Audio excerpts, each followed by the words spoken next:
지난주에도 말씀을 드렸는데 이 시편 25편은 우리 종교개혁자 칼빈이 아주 좋아했던 그런 시라고 하는데 왜 좋아할까 했더니 저는 특별히 14절 말씀이 아주 이게 감미롭게 느껴집니다.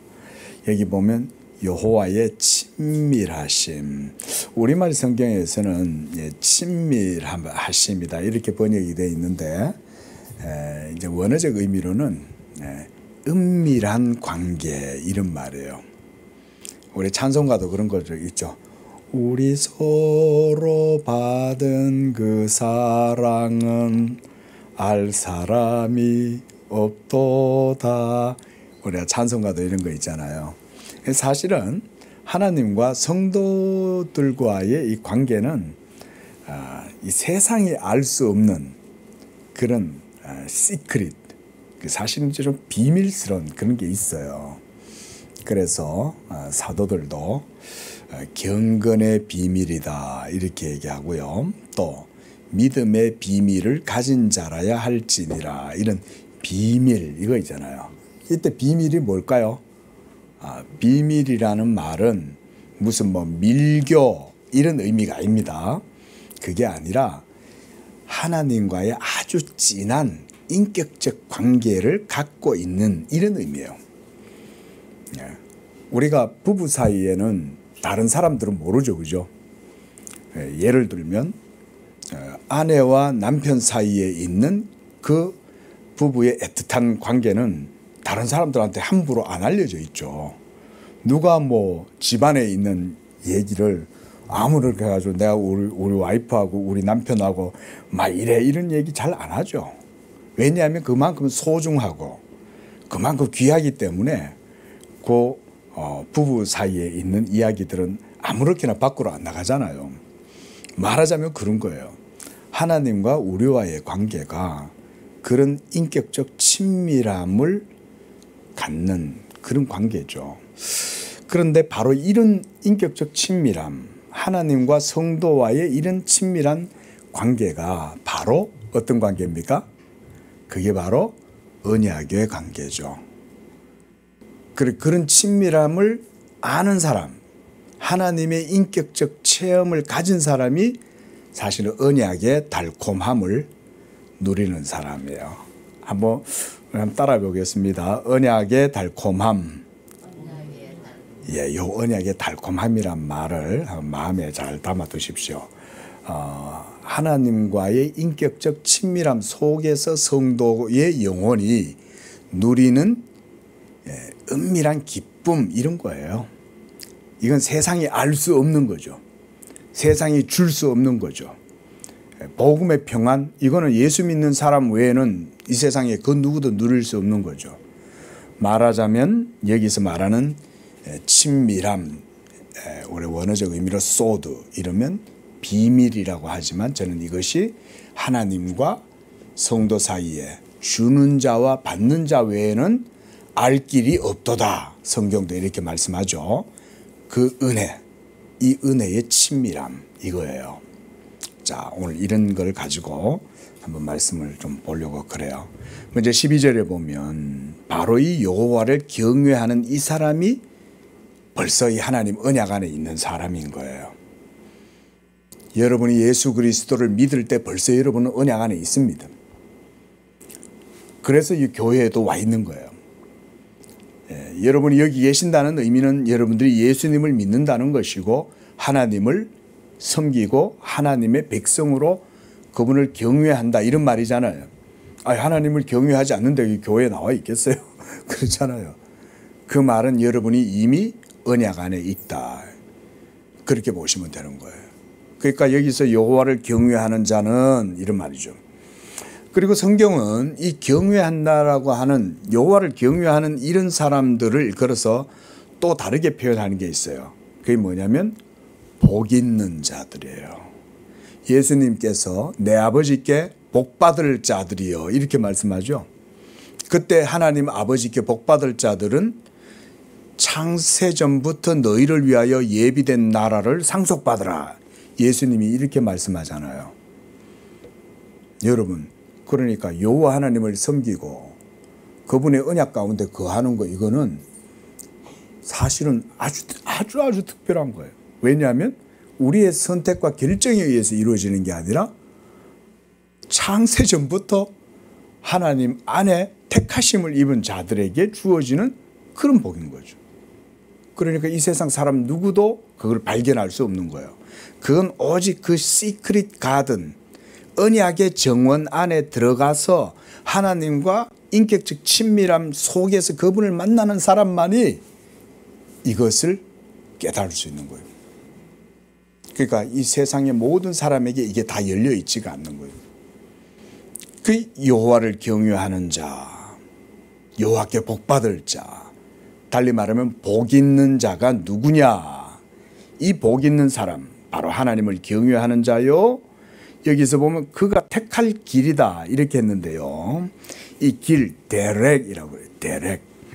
이 길, 그리고 그가 택할 길이죠. 그래서 원어적 의미에서 보면 이게 그 자신이 가야 할 길을 자기 스스로 결정할 때 이런 말이에요. 그렇게 할 때 이 사람이 바로 어떤 사람이냐면 하나님을 경외하는 자가 자기가 가야 할 길을 아는 사람이다 이런 말이에요. 요거를 저는 묵상하면서 굉장히 철학적이다 이런 생각을 좀 했어요. 사실 우리가 예수 안 믿고 살아갈 땐 우리는 그저 이 세상의 질서나 이 세상의 순리대로 흐름을 따라 그냥 살 뿐이죠. 갑자기 어쩌다가 요행이 나에게 닥쳐가지고 돈을 많이 벌어가지고 내가 무슨 주식을 했는데 또는 내가 비트코인을 샀는데 처음에는 피자 한 판 팔아가지고 비트코인 피자 한 판 사 먹으면서 말이지 비트코인 줬는데 그 비트코인이 지금 여러분 어마어마합니다. 돈이. 제가 옛날에 그 비트코인 거래된다는 얘기 들을 때 이건 이거 뭐지? 그냥 그때 저도 그런 생각했거든요. 근데 그때 당시에 피자 사 먹을 때 비트코인으로 이렇게 돈을 줬다는 거예요. 돈 대신 비트코인을. 그래가지고는 이 사람이 그 비트코인을 받았는 게 그게 어마어마하게 지금 몇 수십억이 된 거예요. 피자 한 판 값으로 받은 그 비트코인 값이. 근데 여러분 보세요. 그렇게 해서 여행으로 어마어마한 거부가 됐어요. 그게 여러분 그 사람이 잘해서 그런 건 아니죠. 근데 사실 그게 그 사람한테 뭐가 될 수 있어서요? 독이 될 수도 있는 거죠. 복권에 당첨됐어요. 그래가지고 망한 사람 얼마나 많은지 모릅니다. 패가 망신하죠. 형제 사이, 형제 사이, 부모 사이, 혈육 간에도 막 분쟁이 생기고 그래서 나중에는 그냥 다 탕진하고는 친구들도 도리어 근처에 있었던 친구들까지 다 잃어버리고. 근데 그게 그 사람이 선택해서 그 길로 간 건 아니잖아요. 그래 어쩌다 보니까 복권 당첨되고 어쩌다 보니까 비트코인 가지고 돈 많이 벌고 어쩌다 보니까 주식이 그냥 수익이 막 몇백 배가 나가지고 대박이 터졌다. 그땐 좋은 것 같지만 사실은 자기가 결정한 인생이 아니죠. 그뿐만 아니죠. 그런 것뿐만 아니라 우리가 일상적인 삶도 사실 우리가 선택하고 결정해서 가는 경우는 거의 별로 없습니다. 물론 내가 노력하고 준비하고 무슨 고시를 준비한다든지 입시를 준비한다든지 무슨 회사 입사를 준비하다든지 그래서 그런 결정에 의해서 가는 것 같아도요. 여러분 사실은 그런 것들도 전체적인 흐름에 보면 그냥 우리가 그냥 순리를 따라서 그냥 살아가는 거예요. 물 흐르는 대로 그냥 떠내려가는 거예요. 그게 인생이죠. 하지만 여러분 성도들은 그렇지 않다고 생각합니다. 왜냐하면 그들의 길은 하나님께 있고 하나님을 붙들고 살아가는 사람들은요. 저는 물에 떠내려가듯이 그렇게 살아간다고 생각하지 않아요. 여기서 지금 그 말이에요. 그가 택할 길을 하나님이 그에게 가르쳐 주신다는 거거든요. 이 말은 뭐냐면 그들에게는 자유의지가 있고 그래서 그들은 참된 복된 길로 걸어갈 수 있는 선택권이 그들에게는 있다는 거예요. 그래서 그들 스스로가 결정할 수 있어요. 그래서 이 12절의 말씀을 조금 원문의 의미를 해석해 보면 여기에서 그가 택할 길 이렇게 얘기할 때 그가라고 하는 이거를 여호와 하나님일 수도 있고 성도 자신일 수도 있어요. 그래서 이중적으로 다 해석이 가능해요. 근데 저는 그 둘 다가 맞다고 봐요. 오히려. 왜냐하면 보세요. 하나님이 있으면 우리는 하나님의 가르쳐 주시는 그 길로 가잖아요.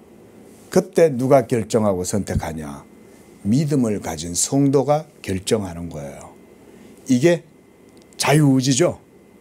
우리가 아침에 율법에 대해서 봤는데 왜 율법 앞에서 우리는 무능력합니까?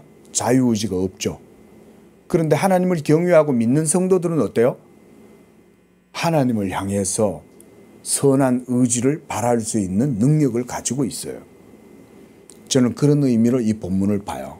그러면 말하자면 언약 안에 있는 하나님을 경외하는 이 복 있는 사람은 자기의 삶을 주체적으로 살아갈 수 있다는 거예요. 그래서 그가 무엇이든지 임의로 행하면 그 행하는 것들 모두가 다 하나님께도 의미가 있어요. 그래서 여러분 예수님도 이런 말씀하셨잖아요. 내 말이 너희 안에 거하고 너희가 내 안에 거하면 너희가 무엇이든지 임의대로 행해라 이렇게 말씀하셔요. 임의대로 행하란 말은 자율적이고 주체적으로 행하라 이런 말씀이잖아요. 그리고는 예수님이 그다음 뭐라고 그러십니까? 그리하면 무엇이든지 원하는 대로 이루리라 이렇게 말씀하죠. 여러분 이런 자유는 그리스도 안에 있을 때만 누려요. 그래서 사실상 이 세상에서 거듭나지 못하고 육을 쫓아 사는 성도들은 우리가 신학적으로나 철학적으로 살펴봐도 본인의 자유의지가 없습니다. 여러분. 죄를 지을 가능성밖에 없어요. 예. 그래서 여기에서 우리가 바로 언약의 은총을 언약의 복을 우리가 이런 말씀을 통해서 볼 수가 있겠습니다. 그러니까 언약 안에 있으면 하나님의 가르치심을 따라 자유로운 삶을 살아가는 거예요. 그래서 본인이 어떤 길로 걸어가더라도 늘 하나님 안에 있고 하나님의 빛 가운데서 거하기 때문에 어떤 길이든 밝고 환한 가운데로 걸어간다. 예, 이런 의미예요. 자, 13절 봅니다. 그의 영혼은 평안히 살고 그의 자손은 땅을 상속하리로다. 평안히 산다는 말은 말 그대로 평안하다 이런 말이잖아요. 샬롬 이 말이죠. 저는 우리 예수 믿는 성도들의 삶에 깃드는 평안은 존재론적인 것이다라고 이렇게 표현을 합니다. 뭔 말입니까? 하나님과 생명의 연합 관계 속에서 누린다. 우리 지난주에 제가 오전 예배 때 말씀드린 게 그거죠. 예수 믿는 성도들은 이제 그리스도 안에서 새로운 존재가 된 거예요. 이전에는 존재론적인 그런 삶이 아니었어요. 하나님과 계리되어 있고 절연되어 있는 상태였잖아요. 하지만 그리스도 안에서 이제 하나님과의 관계는 회복되고 연결되고 연합되었어요. 그 하나님과 연합된 성도들의 삶은 하나님의 터전 위에서 이제 삶을 사는 거예요. 지금 요 말씀이 그거예요. 그러니까 평안히 살고 그랬죠. 삶이 이루어지는 거예요. 삶이. 저는 가끔 뭐 이렇게 이제 문학 작품이나 소설이나 영화 같은 거를 좋아하는데 그런 걸 이렇게 들여다보면 그 속에서 주로 뭘 보냐면 영화를 볼 때 그런 걸 봐요. 예수님 없이 하나님 없이 살아가는 인생의 실존에 대해서 주목을 많이 해요. 그러면 그 영화는 주로 대부분 다 그런 걸 다뤄요. 기독교 영화가 아닌 다음에야 모든 영화는 다 인생의 실존을 가지고 이제 영화의 스토리를 다 전개하죠. 근데 결과는 비참하죠. 슬프죠. 괴롭고 고독하고. 근데 실제로 영화가 아닌 실질적인 일상적인 삶 속에도 그런 일들은 비일비재합니다. 오늘 배불리 먹고 돈 많이 벌어도 뒤돌아서면 영혼은 가난하죠. 영혼은 메마르죠. 뭔지 모를 목마름에 시달리죠. 그게 인생이잖아요. 하지만 하나님을 삶의 존재의 근원 터로 삼고 살아가는 사람들은 그렇지 않습니다. 잠도 잘 자요. 먹는 것도 잘 먹어요. 뭘 해도 무슨 일을 닥쳐도 마음이 평안해요. 아이고 뭐 죽는 것보다 더 하겠냐. 성도들은 이런 소리 해요. 왜냐하면 뭐 해봤던 죽는 거지 이런 얘기죠. 뭔 말입니까? 우리는 죽어도 하나님 안에서 죽는 거니까 소망이 있잖아요. 예? 그런데 이 세상에 하나님 없이 살아가는 사람들은 어때요? 맨날 죽는 것 때문에 걱정하고 살죠. 먹고 살아가는 문제, 결국은 죽음의 문제잖아요. 삶의 문제잖아요. 근데 언약 안에 있는 성도들은 평안히 살아요. 사랑하는 자여 네 영혼이 잘됨 같이. 그 영혼이 평안하고 이러면 또 모든 게 또 다 이렇게 자연스럽게 다 이렇게 또 잘 되잖아요. 우리 성도님들도 잘하고 계시지만 더 예수님의 은혜 안에 거하실 수 있기를 축원드립니다. 예수님 안에 여러분의 마음이 평안하게 거하면요, 하나님이 다 돌봐주고 채워줘요. 근데 우리는 그걸 못한다고요. 하나님 안에 가만히 거하는 걸 못해요. 우리는 내가 뭘 해야 돼, 내가 무슨 행위를 해야 돼, 이게 이제 늘 우리를 자극하고 하나님 안에 온전히 거하는 삶을 못 살게 하죠. 그것 때문에 문제가 되죠. 그냥 가만히 좀 있으면 되는데 하나님 안에 가만히 거하지를 못해요. 이래서 문제가 일으키는 거예요. 문제는. 그 예수 믿는 믿음으로 그냥 살면 되는데 그걸 못한다 이 말이죠. 내가 뭘 해야 되고 늘 내 행위가 나를 시험하죠. 하지만 여호와를 경외하는 자들의 자손이라 그랬어요. 보세요. 앞에는 평안한 삶이 있어요. 언약 안에 있으면 그 다음 평안한 삶을 살면 그 다음 따르는 게 뭡니까? 자손들이 따르는 거예요. 이 자손들은 열매죠. 그 사람의 열매로서 그 자손들도 번성하고, 그래서 땅을 상속한다는 말은 땅에서 끊어지지 않는다는 말이잖아요. 이거는 지속성이 있다는 말입니다. 지속성. 내 후손들도 계속해서 이 땅에서 자기들의 분복을 누리면서 살아간다. 여러분 그게 쉽나요? 쉽냐고요. 그죠? 그게 쉬운 일이 아니잖아요. 예를 들어서 내 시대 때 내가 삶을 자수성가해 가지고 돈을 많이 벌었다 이거예요. 예를 들어서 우리 뭐 정주영 회장님이나 뭐 이병철 회장님이나 이런 분들이 참 어려운 시절에 그렇게 해가지고 자수성가해서 아주 굴지의 세계적인 기업으로 이루었는데 저게 어느 순간 다른 사람 손에도 넘어갈 수 있는 거죠. 어떻게 알아요? 하지만 여호와를 경외하는 그런 하나님의 성도들과 그들의 평안한 삶은 자손들에게까지 그게 미치면서 자손들도 땅에서도 계속해서 삶을 누린다 이 말인 거예요. 그게 바로 언약의 복입니다. 자, 이제 14절 말씀 우리가 아까 봤지만 여기에서 친밀함, 이것은 인격적 은밀한 관계 이런 의미라고 그랬습니다. 그렇죠? 무엇보다 하나님은 자기 안에 있는 이 비밀을 보여주기를 원해요. 우리 서로 받은 그 기쁨은 알 사람이 없도다. 그러니까 주는 자와 받는 자 외에는 몰라요. 근데 성도는 하나님과의 언약의 관계 속에서 하나님이 주시는 은총이 뭔지를 아는 거죠. 이거 세상 사람들은 모르죠. 그죠? 여러분 죄사함 받고 여러분은 이제 정죄함을 받지 않는다는 거 이 세상 사람들은 모르죠. 그리고 여러분들은 판단받지 아니하고 정죄를 받지 않지만 이 세상 사람들은 판단받습니다. 그거 모르죠.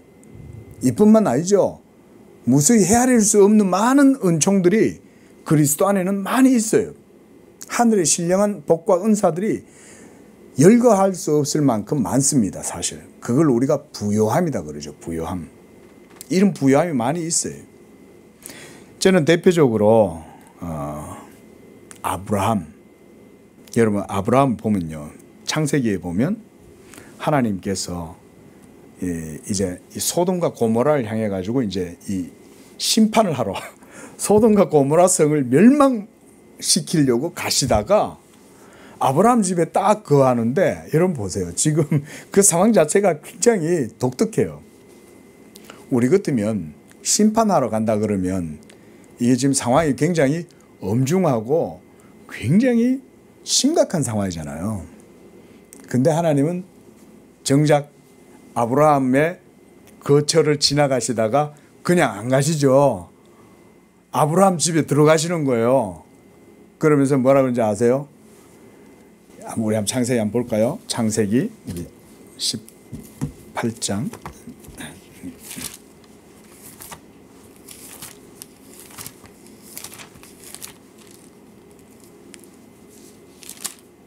18장 17절 보세요.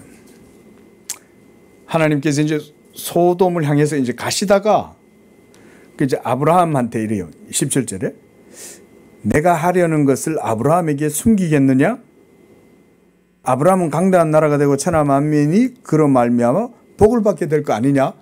이러면서 이 아브라함한테 하나님이 숨기지 않겠다는 거죠. 내가 하려는 일을 아브라함에게 숨기겠느냐? 이때 하나님이 하시려는 일이 뭘까요? 일단 첫째로 소돔과 고모라 성을 멸망시키는 그 일에 대해서 하나님이 아브라함한테도 얘기해 주는 거죠. 그런데 아브라함은 멸망당해요? 안 당해요? 안 당하죠. 그런데 소식은 듣는 거죠. 무슨 소식? 소돔과 고모라를 멸망시키리라는 소식을. 그런데 하나님이 아브라함한테는 그 비밀을 알려주는 거죠. 왜냐하면 그 성에 또 누가 있어요? 조카 롯이 있잖아요. 아브라함하고 관계가 있죠. 그러니까 하나님이 아브라함을 생각해서 롯을 살려주죠. 여러분, 이게 언약 백성이에요.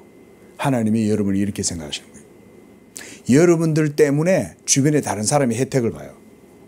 왜냐하면 거기에는 여러분들의 삶이 연결되어 있기 때문에. 그래서 하나님이 복을 주는 거예요. 여러분들 주변에. 그리고 무엇보다 아브라함한테는 하나님이 비밀을 가르쳐 주시는 거예요. 그 비밀이 뭐냐면 18절이에요. 아브라함이 천하 만민의 아브라함으로 말미암아 복을 받게 될 것 아니냐. 이게 바로 복음이죠. 이 복음의 지식은 사실은 감추어진 거잖아요. 이거 공자님도 몰라요. 뛰어난 노자님, 장자님도 모릅니다. 소크라테스님도 몰라요. 이런 건 아브라함 같은 사람, 하나님을 경외하는 사람들에게만이 하나님이 보여주시는 거예요. 그래서 내 벗 아브라함이라고 그러죠. 여러분은 예수님의 벗인 줄로 믿습니다. 여러분, 우리는 하나님의 벗이에요. 하나님이 여러분을 그렇게 생각하세요. 그 여러분을 생각하시는 거예요. 나의 벗 아브라함. 하나님이 아브라함을 벗이라고 그러는데 우리가 친구한테는 비밀도 얘기하잖아요. 야, 내가 이러한데 이러면서 친구한테 그런 얘기 할 수 있잖아요. 하나님이 아브라함의 벗이다. 응? 참, 여러분, 이 정도 되면 하나님이 아브라함에게 뭘 보여주냐면 바로 언약을 보여주신다는 거예요. 14절 말씀 다시 한번 보십시오. 이 하나님과의 친밀함을 경험하는 자들은, 경외하는 자들에게는 이 친밀함이 있는데 그 친밀함을 통해서 뭘 본다는 거예요? 언약을 본다는 거예요. 자, 여기에서 언약, 우리가 모세가 하나님의 영광을 보여달라 그랬죠. 그죠? 우리가 지난주 시편 강의하면서도 주의 그 앞쪽에 한번 보실까요? 우리가 오늘 시편 말씀 보면 4절에, 그죠? 주의 도를 내게 보이시고 주의 길을 내게 가르치소서 그랬잖아요. 그러니까 율법이 있는데 왜 주의 도를 또 보여달라 그러고 주의 길을 왜 가르쳐달라 그러냐, 이 말인 거죠. 주의 길, 주의 도는 여기에서 언약을 보여주신다고 할 때 그 언약과 같은 거예요. 그러면 이 언약, 주의 도, 주의 길, 이게 뭘까요? 신학적으로 우리는 신약의 시대니까 신약의 시대는 성취된 시대잖아요. 그죠? 그러면 우리는 이제 이 언약이 뭐냐, 이 길이 뭐냐, 주의 진리가 뭐냐, 도가 뭐냐, 우리 이제 말할 수 있어야 돼요. 자, 도는 뭡니까? 바로 성경에서의 도는 예수님 자신이죠. 진리는 예수님 자신이죠. 왜냐하면 예수님이 자신을 뭐라고 그러셨어요? 나는 길이요 진리다 그러셨잖아요. 예수님이 바로 그 도 자신인 거예요. 예수님이 바로 진리 자신인 거예요. 여기에서도 언약을 보여주신다고 할 때 그 언약도 바로 예수 그리스도의 그 실체를 보여준다 이런 말인 거예요. 그리스도는 하나님의 비밀이다. 사도 바울이 이렇게 말씀하죠. 그렇죠? 근데 이 비밀이 이제 성도들에게는 어때요? 믿음의 주로 우리에게는 이제 제시가 됐잖아요. 그 말은 우리한테는 예수님이 비밀이에요? 아니에요? 더 이상 우리한테는 이제 예수님은 비밀이 아니죠. 그래서 사도 바울은 하나님의 비밀인 그리스도가 이제 너희들에게는 복음을 통하여 더 이상 비밀이 아니라는 거예요. 근데 이게 구약시대 때 율법 아래에 있었던 성도들한테는 어때요? 율법의 베일에 예수님의 요 실체가 다 가려져 있는 거예요. 그러니까 구약시대 때 성도들은 하나님 이 베일을 좀 걷어서 주의 도를 보게 해주시고 주의 길을 내게 가르쳐 주십시오. 이렇게 기도했던 거예요. 우리는 이제 한층 더 복음에 가까운 삶을 살아가고 있죠. 그렇죠? 이미 우리는 예수님이 우리 안에 거하시잖아요. 성막 안에 계시는 게 아니라 하나님은 이제 믿는 우리 속에 거하시기 때문에 그래서 그의 언약을 경외하는 자들에게 보여주신다. 이렇게 해요. 저도 그래서 이 구절이 참 좋아요. 그 언약이 바로 그 실체가 예수님이잖아요. 예수님. 자, 이제 15절에 보면 여호와를 경외하는 이 성도는 자기의 눈이 항상 여호와 하나님을 바라보고 있다고 이렇게 고백을 합니다. 이 경외한다는 말은 하나님을 바라본다는 말과 같죠. 그런데 이렇게 여호와를 바라보면 우리말 번역을 보면 항상 여호와를 바라보는 이유는 이런 말이에요. 왜 내가 여호와를 바라보냐? 나의 발이 그물에서 벗어나도록 해주시기 때문에 그래서 내가 하나님을 바라본다. 이런 의미입니다. 자, 여기서 그물이란 의미는 뭐 우리가 다양하게도 볼 수 있어요. 뭐 고난 또는 함정 또는 유혹 뭐 이런 의미도 되겠지만 저는 특별히 이것을 율법의 그물이다. 저는 이렇게도 표현할 수 있다고 봐요. 율법의 그물. 우리가 전도사 같은 데 보면요. 잡히게 된다 이런 표현 많이 합니다. 전도서 기자가. 잠언서 기자도 잡히게 된다. 어디에 잡히는 걸까요, 여러분? 하나님의 공의의 그물, 그 율법의 그물에 잡히게 되는 거죠. 뭐 때문에 잡힙니까? 왜 잡힐까요? 왜 잡히는 걸까요? 하나님을 경외하지 않고 자기를 의지하고 육체를 따라 행하고 그러다 보면 율법의 그물에 걸리는 거예요. 다양한 방법으로 나타나겠죠. 그런데 율법의 그물에 걸리게 되는 것은 결국 불신 때문입니다. 그리고 경건하지 않게 육을 쫓아 행하는 자들, 그들은 율법의 그물에 걸리고 사로잡혀요. 하지만 오늘 시편 기자는 자기가 항상 여호와를 바라본다 그랬잖아요. 왜 여호와를 내가 바라보는 줄 알아? 그것은 하나님이 율법의 그물에서 내 발이 걸리지 않도록 벗어나게 해주시기 때문에 그래. 할렐루야. 얼마나 감사합니까? 우리가 살다 보면요 걸릴 때 있거든요. 근데 은총이 있으면 벗어나게 해줍니다. 하나님이 쉽게 풀려납니다. 여러분 노자가 그런 얘기를 했어요. 아이들은 뱀도 잘 안 문대요. 그 아이들이 높은 데서 떨어져도 잘 안 다친대요. 참 놀라운 통찰이죠.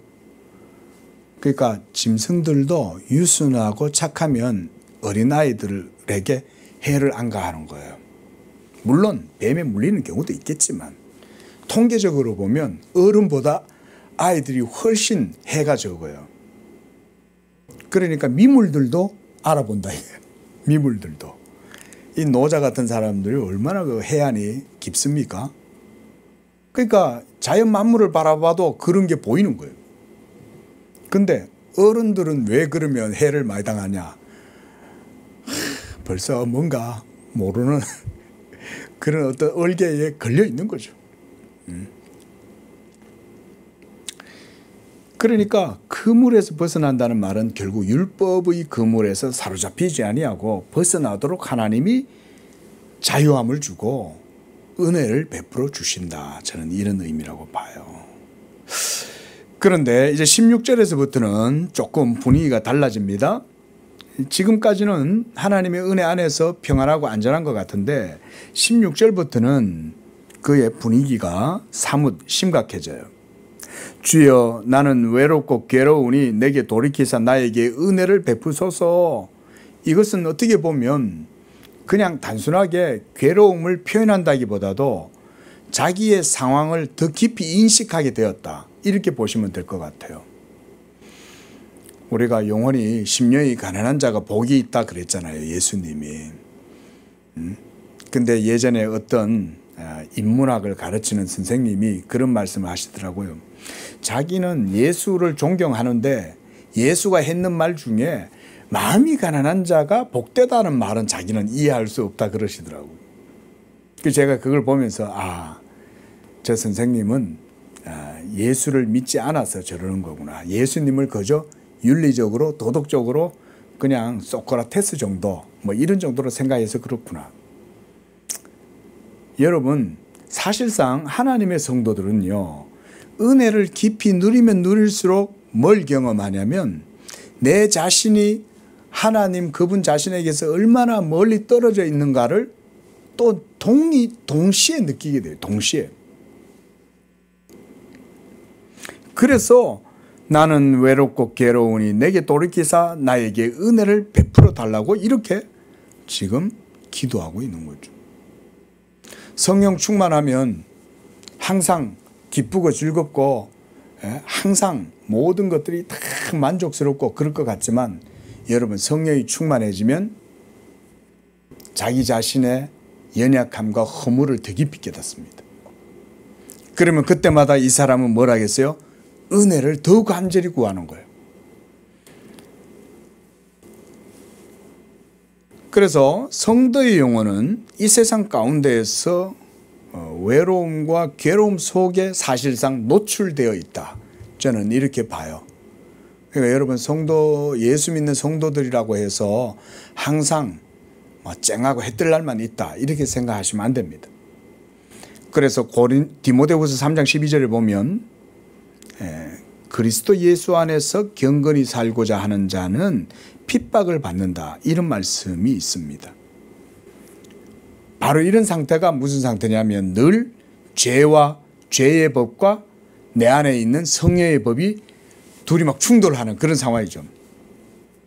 자, 이거 대표적으로 이런 말 했던 사람 누굽니까? 내 속에 죄의 법이 있고 내 안에 한편에는 성령의 법이 있다. 이거 누가 한 말이에요? 사도 바울이 로마서 7장에서 한 말이죠. 사도 바울조차도 그걸 느끼잖아요. 성령이 충만해서 하나님의 복음을 온 생명을 다 바쳐서 전파하고 있었던 그런 사도 바울조차도 로마서 7장 23절에 보면 이런 실존적 탄식을 해요. 내 지체 속에서 한 다른 법이 내 마음의 법과 싸워 내 지체 속에 있는 죄의 법 아래로 나를 사로잡아 오는 것을 보는도다. 그런즉 내 자신이 마음으로는 하나님의 법을 육신으로는 죄의 법을 섬기노라 이렇게 말해요. 얼마나 이게 참 괴롭겠어요. 사도 바울 자신도. 17절을 보십시오. 그래서 17절에 이 시편 기자도 사도 바울처럼 동일한 고백을 저는 하고 있다고 봅니다. 내 마음의 근심이 많사오니 이게 지금 사도 바울의 고백하고 같죠. 오라 나는 공고한 사람이로다. 로마서 7장 24절에 그렇게 고백하잖아요. 나는 공고한 사람이로다. 누가 이 사망의 몸에서 나를 건져내랴 이렇게 고백하거든요. 그 17절 하반절도 보면 그도 이렇게 고백하고 있잖아요. 나를 고난에서 건져내 주십시오. 끌어내 주십시오. 이게 저는 은혜 안에 깊이 들어가 있는 성도의 실존적 탄식이다. 그래서 여러분 성령의 사람도요. 부활의 몸을 입을 때까지 이게 항상 끊이지 않습니다. 이거 아셔야 됩니다. 이걸 몰라서 많은 사람들이 오류에 빠져요. 여러분 예수 믿는다고 해서 우리는 완전 성화에 이르지 않아요. 그래서 우리는 완전 성화의 교리를 받지 않아요. 우리는 점진적 성화를 그래서 믿는 거예요. 우리는 날마다 하나님의 은혜를 배우고 나를 부인하는 걸 배우고 내 생명을 미워하는 법을 배우고 그 속에서 믿음으로 그리스도를 의지하는 법을 배워가고 그 믿음 속에서 내 구원의 확실함을 맛보고 이러면서 살아가는 겁니다. 이게 성도의 삶이에요. 지금 시편 기자도 바로 그런 고백 속에 있습니다. 여러분 이렇게 탄식한다고 해서 이 사람이 자기의 구원을 의심할 수 있을까요? 어떨까요, 여러분? 의심하지 않죠, 그죠? 이렇게 탄식하지만 이 사람은 자기의 구원을 의심하지 않아요. 18절입니다.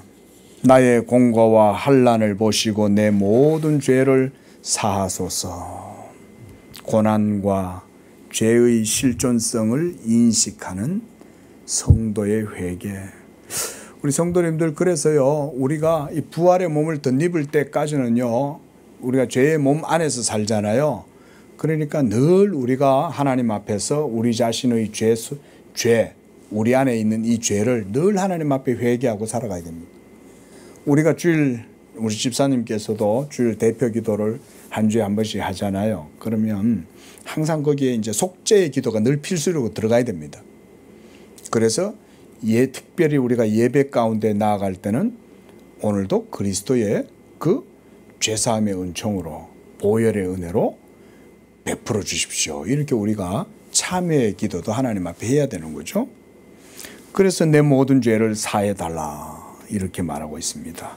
바로 여기에서 사해 달라는 것, 이것은 바로 이것이 하나님의 자비하심을 구하는 거죠. 예. 자, 그래서 이제 또다시 19절에서는 이번엔 또 다른 측면에서 기자가 하나님께 기도합니다. 이번에는 자신 안에 있는 문제가 아니라 자신 밖에 있는 문제입니다. 그건 바로 믿는 경건한 사람을 둘러싸고 있는 불신자들뿐만 아니라 원수 사탄까지도 다 포함됩니다. 내 원수를 보소서. 우리가 여기서 이 내 원수라고 얘기할 때 여기서 주인공을 예수님이라고 여러분 한번 생각해 보십시오. 예수님 주변에 얼마나 많은 예수님의 공격자들이 둘러싸여 있었습니까? 그렇죠? 그러니까 이걸 그리스도의 시라고도 볼 수 있는 거예요. 그리스도의 영으로 시편 기자가 노래할 때 마치 자신이 그리스도와 한 몸이 된 것 같은 느낌을 갖는 거죠. 그러니까 내 원수를 보소서. 그리스도를 둘러싸고 있는 원수들이 얼마나 많습니까? 그들의 수가 많고 나를 심히 미워하나이다. 이런 의미로 볼 수가 있는 거죠. 동시에 성도들도 저는 여기에 해당된다고 봐요. 우리가 사실은 크게 민감하게 생각하지 않아서 그렇지, 사실 우리가 아주 민감하게 생각하면 이 세상에 있는 수많은 믿지 않는 자들이 사실은 대부분 다 성도들을 미워하잖아요. 너희가 세상에서 환난을 당하나 담대하라. 너희가 내 이름으로 고난을 받으면 이상하게 여기지 마라. 예수님이 이런 말씀을 얼마나 많이 하셨어요. 그만큼 우리 주변에 있는 불신자들이 믿지 아니하는 그런 세상의 자녀들이 하나님의 자녀들을 다 미워하고 있죠. 그때 이제 우리 성도들은 이렇게 하나님께 기도합니다. 내 영혼을 지켜주시고 나를 구원하시고 수치를 당하지 않게 하소서. 하나님이 우리의 의가 되시면 되죠. 그렇죠? 내가 믿는 예수 그리스도께서 나의 의가 되시니 예수의 의로 말미암아 나는 수치를 당하지 않는 거죠. 율법의 그물에 내가 걸리지 않는 거죠. 왜냐하면 하나님이 자기의 의로 나를 붙들어주고 계시니까. 이런 것이 성도들의 능력입니다. 능력. 자, 그래서 말하자면 이 사람은 지금 자신의 온 존재, 그것을 언약의 하나님께 뿌리를 두고 있는 거예요. 그래서 여러분 우리가 이 언약신앙을 강조를 하는 겁니다. 저는 그래서 언약론을 존재론이다 이렇게도 표현해요. 존재론. 단지 신학적으로 언약이라는 게 성경 속에 있는 어떤 이야기 정도가 아니라 언약 그 자체는 예수 믿는 우리 성도들에게 사실은 존재론이나 같아요. 왜냐하면 우리는 언약이 없으면 아무것도 아니잖아요. 하나님과의 언약이 있기 때문에 하나님과의 생명의 연합, 하나님의 의를 누리고 생명을 누리는 이런 관계가 가능해지잖아요. 그래서 저는 언약론은 성도들에게는 존재론이다. 이렇게도 저는 표현을 합니다. 자, 21절에 내가 주를 바라오니 성실과 정직으로 나를 보호하소서. 하나님이여 이스라엘을 모든 환난에서 속량하소서. 자, 개인의 기도이기도 하지만 전체 이스라엘 공동체, 오늘날로 말하면 이스라엘은 교회죠. 오늘날로 하면 교회입니다. 그러니까 이렇게 말할 수 있어요. 하나님이여 하나님의 교회들을 이 땅 가운데에서 모든 환난 속에서 보호하시고 속량하소서. 바로 이런 의미라고 볼 수가 있겠습니다.